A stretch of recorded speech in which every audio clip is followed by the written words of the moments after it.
podcast Medical Career. Sobat Pomed, selamat sore. Kembali lagi di podcast Medical and Career.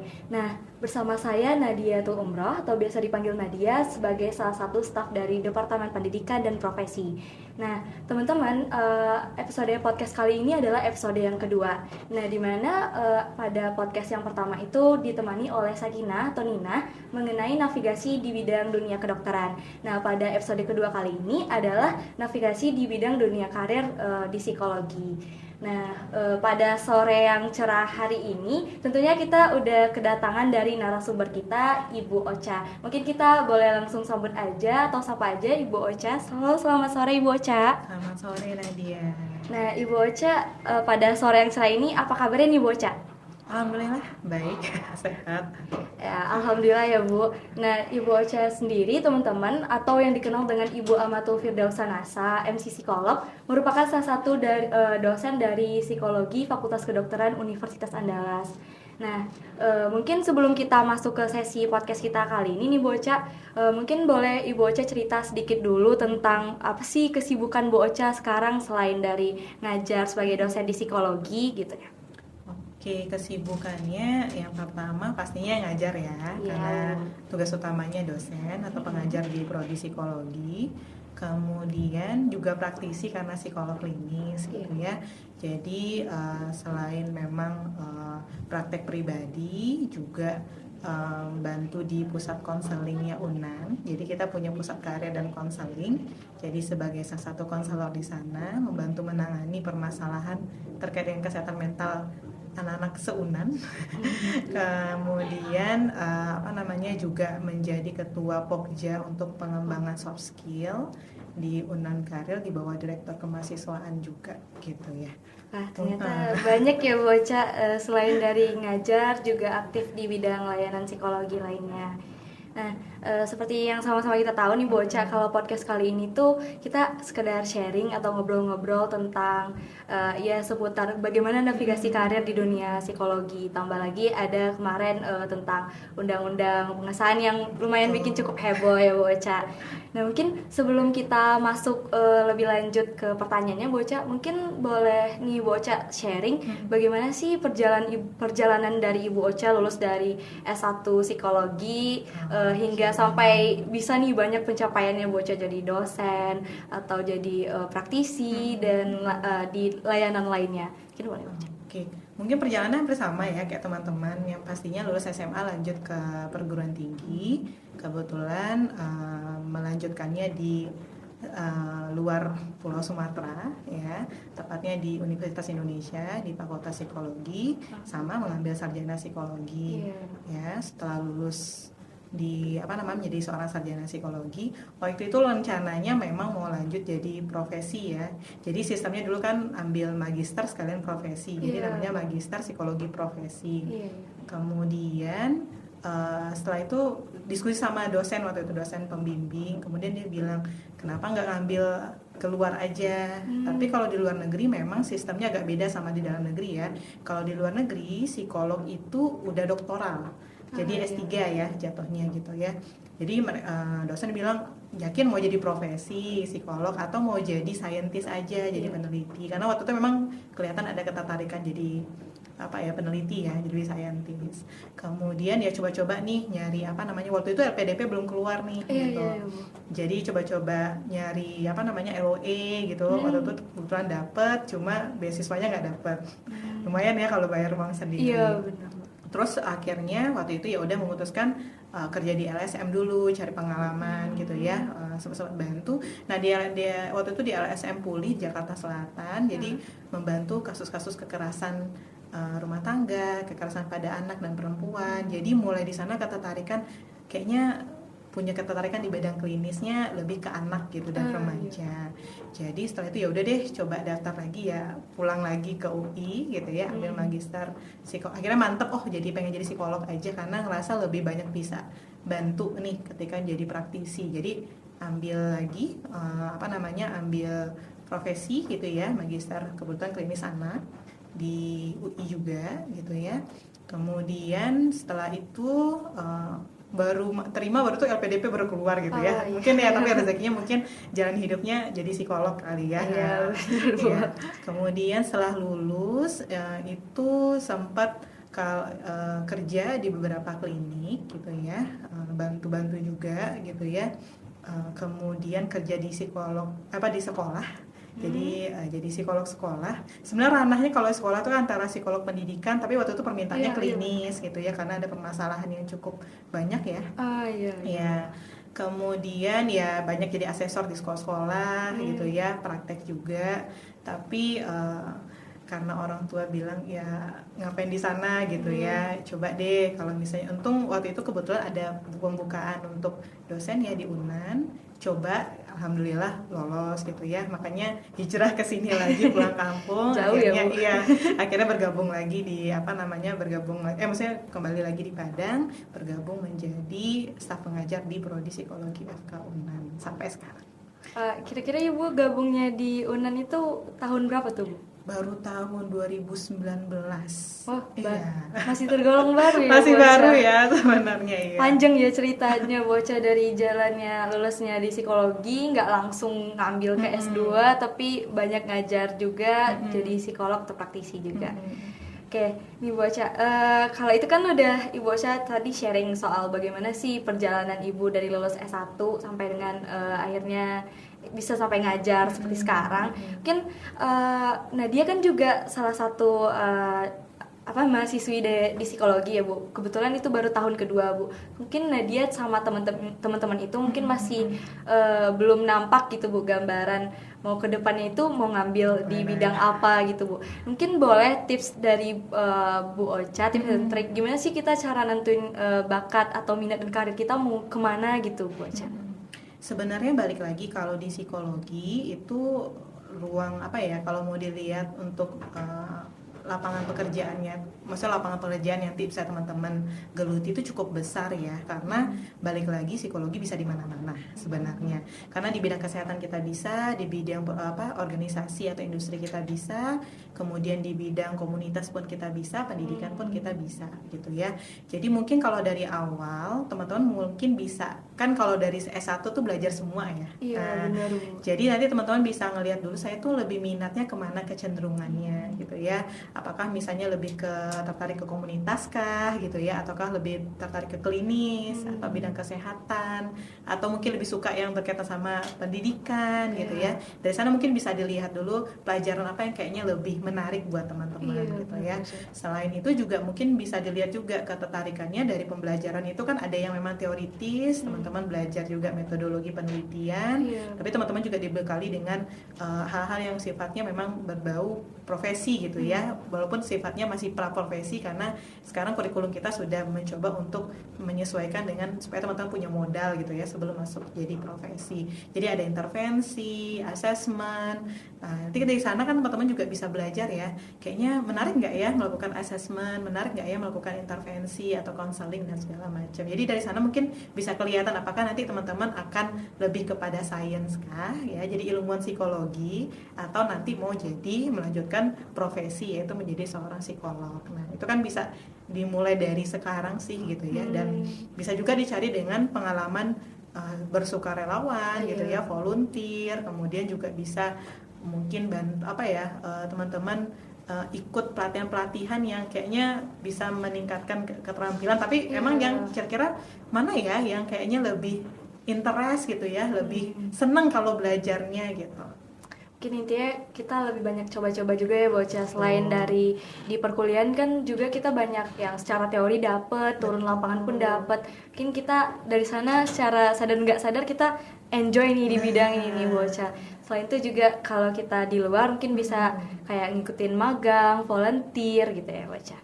Nah kira-kira kalau ini nih Bocah, kan ada sesuatu di bulan Juli kemarin 2023, berita di mana itu cukup heboh mengguncang dunia psikologi.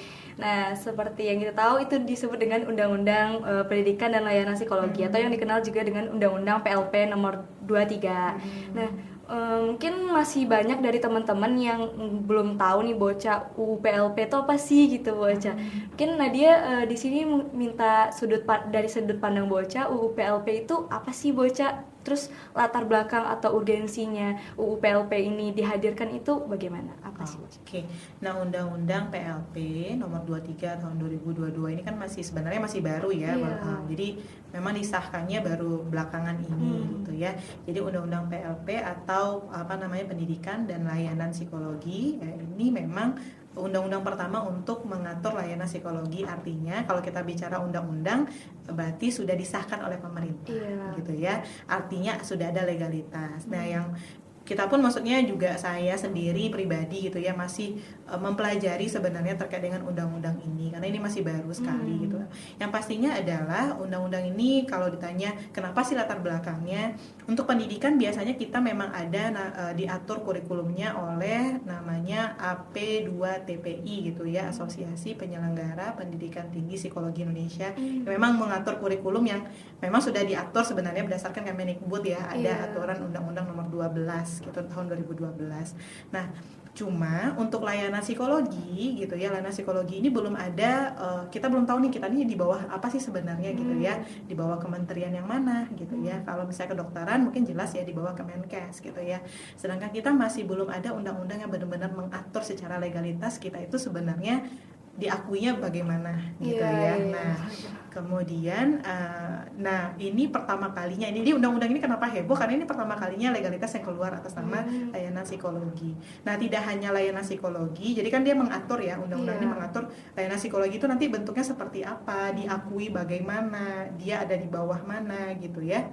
Kemudian juga mengatur jalannya pendidikan di psikologi seperti apa gitu, sehingga memang akan sangat berdampak ke kurikulum. Jadi ada perubahannya cukup besar sebenarnya terkait dengan sistem pendidikan di psikologi gitu ya. Kalau dulunya sistem pendidikan, jadi sistem pendidikan psikologi itu sempat berubah-berubah sih ya. Dulu ya Nadia dulu sempat psikologi itu di awal-awal itu 6 tahun tapi langsung psikolog gitu ya. Ada sampai S1 plus yang seperti yang S1 plus gitu ya. Kemudian balik lagi seperti yang dia terpisah gitu ya, S1 kemudian ada magister. Nah, kebetulan waktu saya sendiri ngambil profesi gitu, itu kurikulumnya adalah profesi itu gabung sama magister.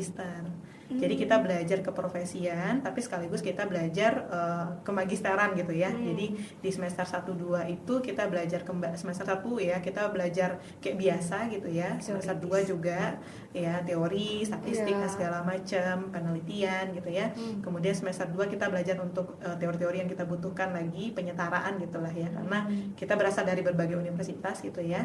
Kemudian nanti semester 3 4 baru kita prasuistik. Nah, kalian kan lebih banyak prakteknya gitu. Prakteknya makanya dulu itu 2 tahun ya, dan itu kuliahnya full pagi sampai sore. Bahkan ada perubahan waktu itu setelah saya lulus 2,5 tahun, baru kan 2,5 tahun masa pendidikan, karena emang agak berat ya, karena menggabungkan antara kita harus ada ujian untuk jadi psikolog, tapi juga ada ujian tesis juga sebagai magisternya gitu ya. Jadi akhirnya 2,5 tahun. Nah, sekarang dulu kan tanya profesi ini gimana ya, maksudnya karena kalau di bidang lain misalnya kayak apoteker, kemudian dokter gitu ya, profesi itu kan kayak S1 plus ya, jadi bukan S2 juga tapi setelah S1 gitu ya. Nah, kemudian jadi di KKNI-nya agak bingung gitu meletakkan dia itu posisinya di mana ya, dia profesi tapi dia udah magister. Maka terjadi perubahan gitu ya, sehingga akhirnya sekarang itu kalau jalurnya ada 2 kalau psikologi. Kalau kedokteran jelas kan abis itu profesi langsung semua. Kalau kita dari S1 itu bisa milih 2 jalur, mau jadi scientist, ilmuwan gitu ya, atau mau jadi profesi. Kalau ambilnya scientist ya bisa nanti abis S1 mau bekerja langsung gitu ya. Toh sarjana psikologi bisa dipakai dimanapun gitu ya, bisa ngambil magister sains atau terapan gitu ya, sampai lanjutannya juga doktoralnya sains gitu. Nah, kalau yang jalur yang kedua itu jalur profesi kalau mau jadi psikolog. Nah, berarti dari S1 kemudian S1 bukan S1 pendidikan profesi kayak 1 plus gitu ya, profesi. Nah, profesi ini jadinya kalau dulu kan jelas ya, magister itu klinis anak gitu ya, udah jelas ya, atau klinis dewasa, atau industri organisasi atau pendidikan, jelas spesifiknya. Kalau sekarang nggak, psikolog umum, sama kalau dokter kan dokter umum dulu. Nah, jadi dari sana di profesi ini baru jadi psikolog umum. Jadi ada perubahan yang cukup besar ya. Dulunya udah gabung sama magister, sekarang dipisah gitu. Kemudian nanti setelah jadi psikolog umum nanti bisa lanjut ke jalur berikutnya, ini spesialis. Nah, spesialis baru setara sama magister ya. Iya. Nah, setelah ambil spesialis, nanti spesialis baru bisa kayak psikologi pendidikan, kesehatan, industri organisasi, itu baru di spesialis nanti. Kemudian nanti jalur S3-nya subspesialis, sama sih kayak kalau di bidang kedokteran ya. Jadi lebih spesialis lagi. Misalnya kalau psikologi pendidikan spesifiknya nanti kan psikologi pendidikan anak berkebutuhan khusus. Jadi dia khusus menangani kasus-kasus terkait dengan anak berkebutuhan khusus dalam bidang pendidikan. Atau misalnya klinis lebih fokus pada forensik, nah misalnya seperti itu yang udah masuk ke kategori subspesialis. Jadi ini masih baru banget dan masih digodok banget gitu ya. Dan sekarang kita masih sibuk semua universitas sih kayaknya yang ada psikologinya ya lagi mempersiapkan profesinya, pendidikan profesi umum ini, psikolog umum ini gitu. Jadi intinya undang-undang ini tuh kayak mengatur tentang layanan pendidikan secara kurikulum, terus sebagai praktisi juga gimana gitu ya Bu Ocha. Nah terus tadi kan jalur itu kebagi jadi dua kan Bu Ocha. Ada yang buat mau jadi psikolog umum, terus nanti kita ambil jadi spesialis sama subspesialis. Kalau untuk yang berapa lama kisaran pendidikan itu, misalnya kayak profesi itu berapa tahun ya Bu Ocha kalau menurut undang-undang PLP ini?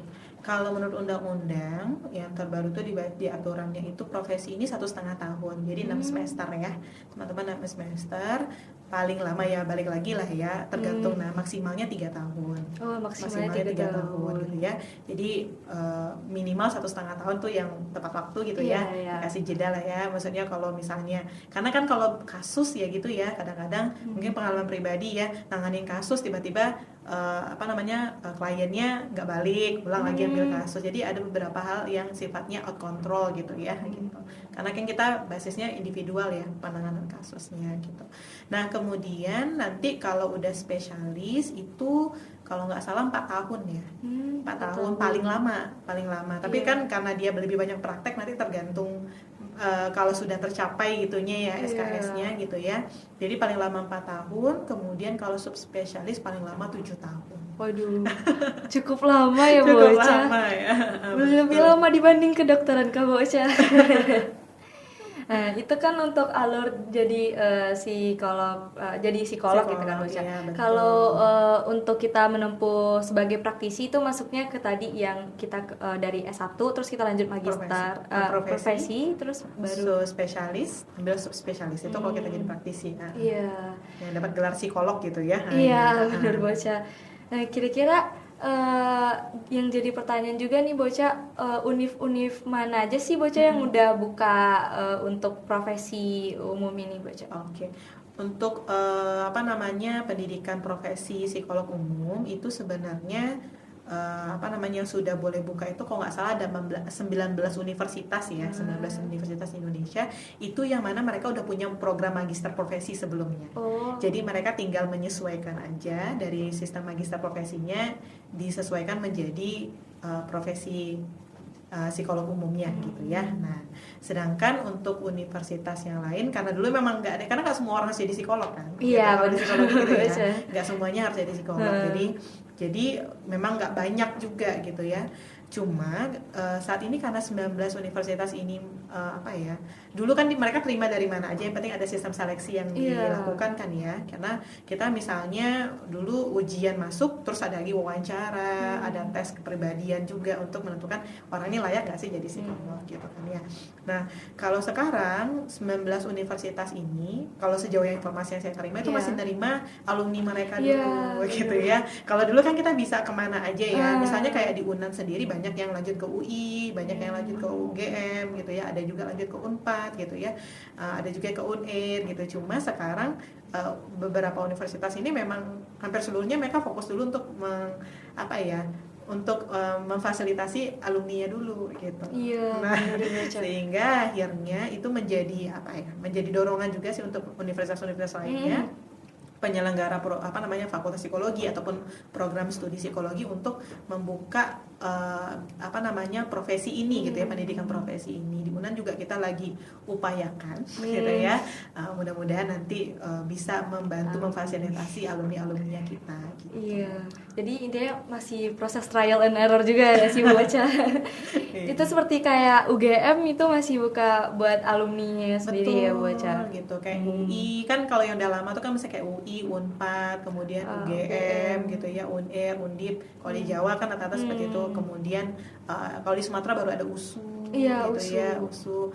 Dan ada beberapa universitas swasta ya kayak Gunadarma, Tarumanegara gitu ya, Mercu, UAD, saya lupa deh, ada 19 pokoknya yang Katolik juga ada. Iya betul gitu ya. Nah itu memang baru katanya sih masih memfasilitasi dulu nih alumninya mereka gitu.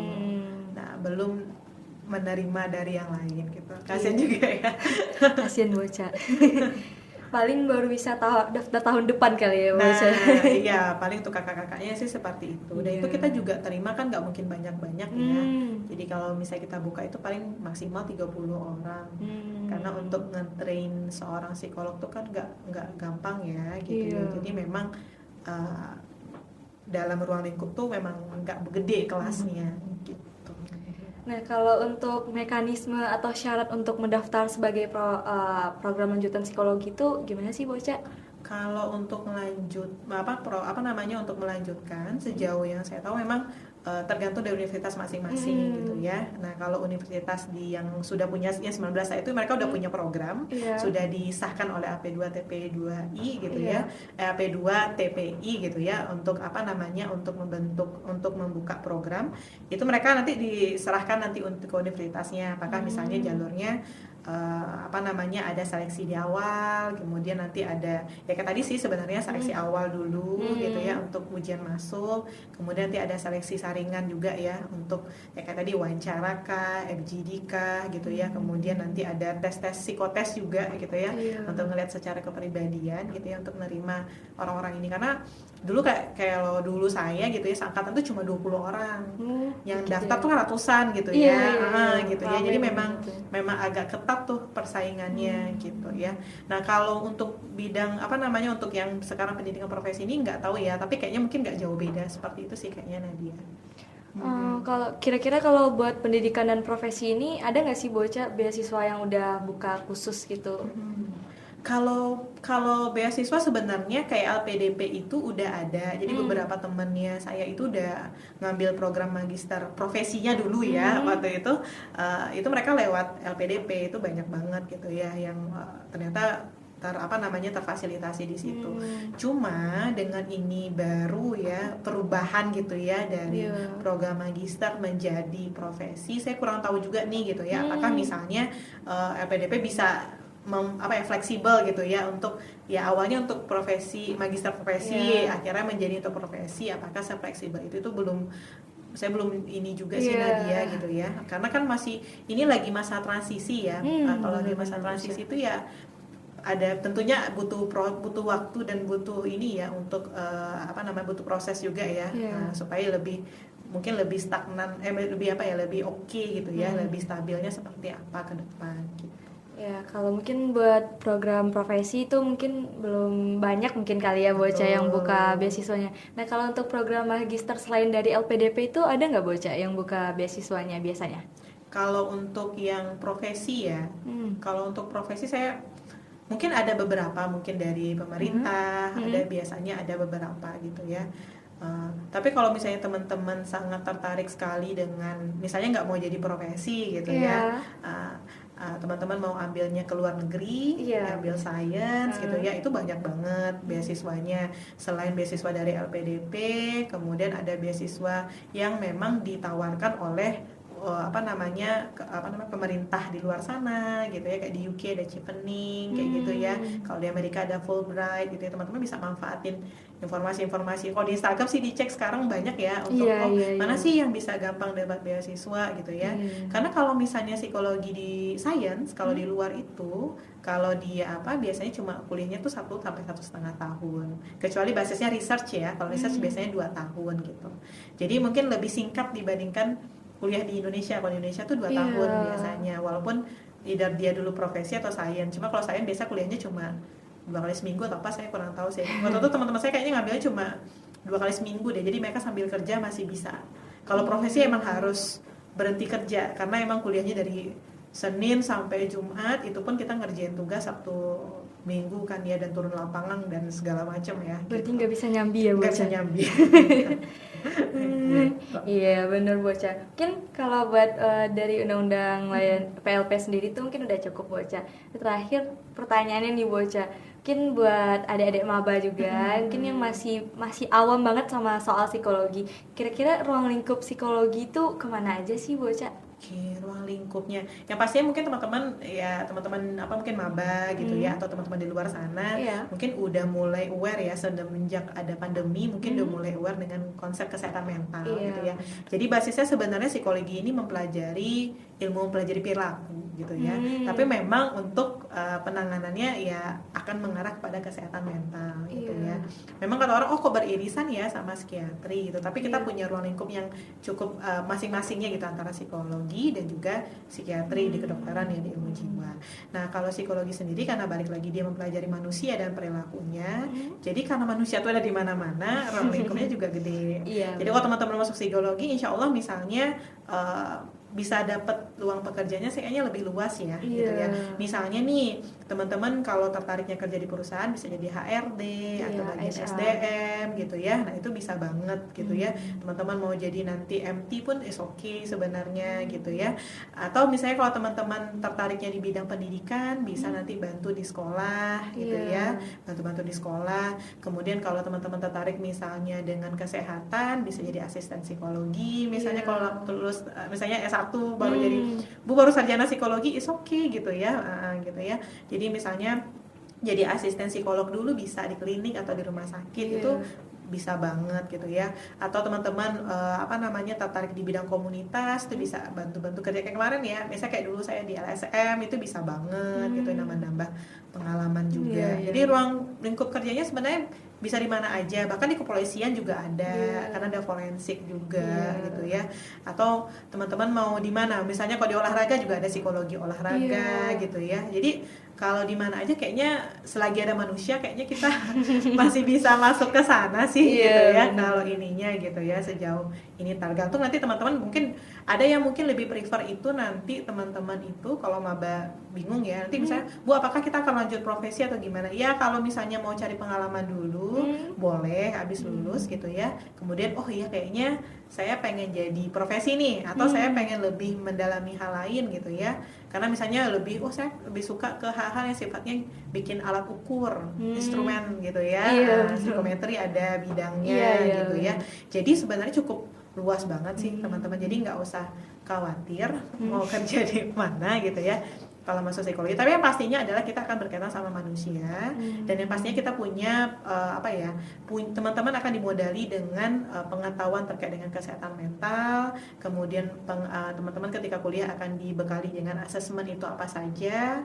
Jadi modalitas itu ada psikotes gitu Iya, ya, berbagai benar. alat tes itu Iya. teman-teman diajarkan administrasinya. Iya. Walaupun interpretasi nanti profesi yang pegang gitu ya.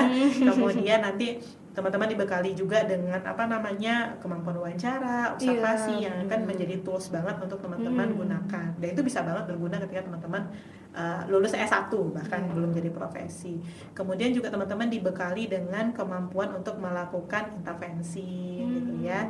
Walaupun intervensinya baru pengenalan ya, istilahnya mungkin belum sampai melakukan, tapi teman-teman udah tahu oh ini loh intervensi itu ada jenisnya ada seperti ini, dan bagaimana sih melakukan intervensi, walaupun teman-teman belum punya kompetensi ya untuk melakukan intervensi, karena memang kompetensinya baru bisa dilakukan setelah profesi.